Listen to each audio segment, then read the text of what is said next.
Hey there, this is Felix from Goldammer Vintage Watches.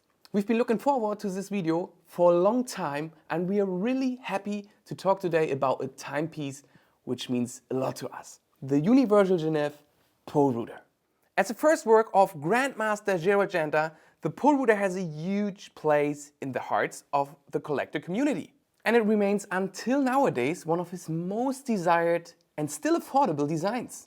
If you think of pilot watches, the first companies that comes to mind are probably Rolex, IWC, Breitling or Venice.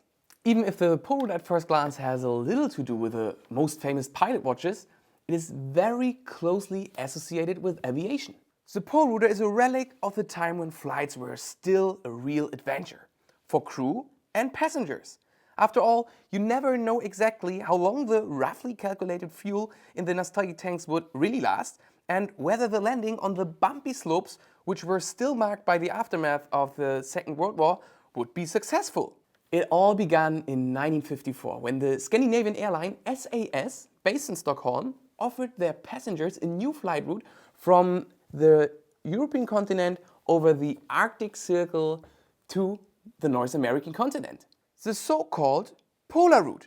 In order to prepare for the flight over the new route, SAS subjected its crews to special training and equipped them with a timer specially developed for the new requirements. Even if the flight route did not run exactly over the pole, it posed special challenges for crew, materials and aircraft.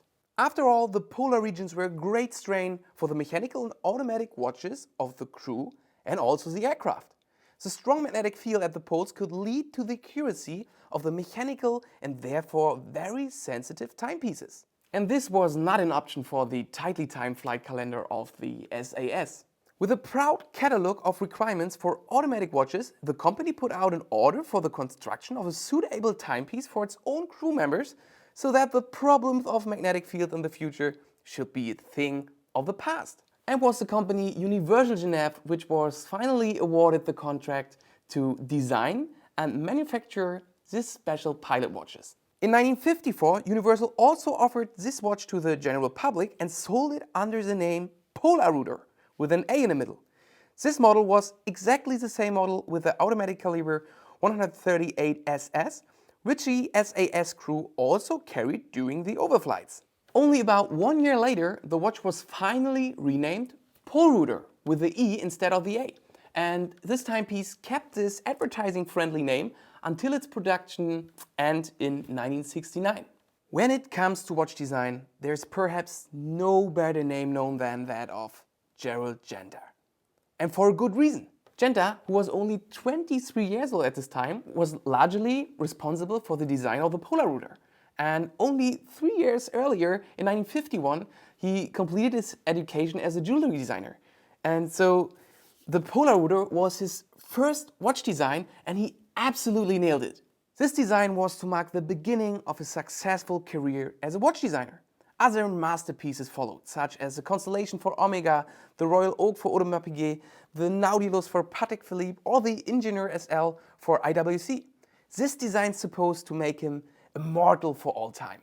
The classic Polerouter features a simple case, a black dial surrounded by a raised silver ring. And in addition to this model, Universal Genève offered a lot of variations. Models like the Polerouter Super, Polerouter NS, as you can see it here on the video, and the Polerouter Genève give a more straightforward and functional design in the style of the 1960s than Genta's first Polerouter. Finally, from 1966 onwards, a Polerouter Day-Date variant was even created with a completely newly developed caliber 72.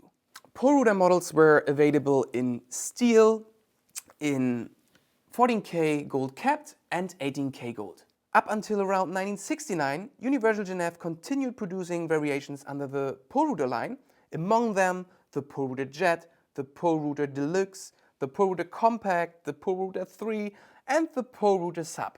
So let's check the mechanical hearts of these beauties. One of the main requirements was the automatic winding of the watches. In the style of the early automatic watches, the first movement that was used in the Polerouter in 1954 was the caliber 138 SS, equipped with a bumper automatic.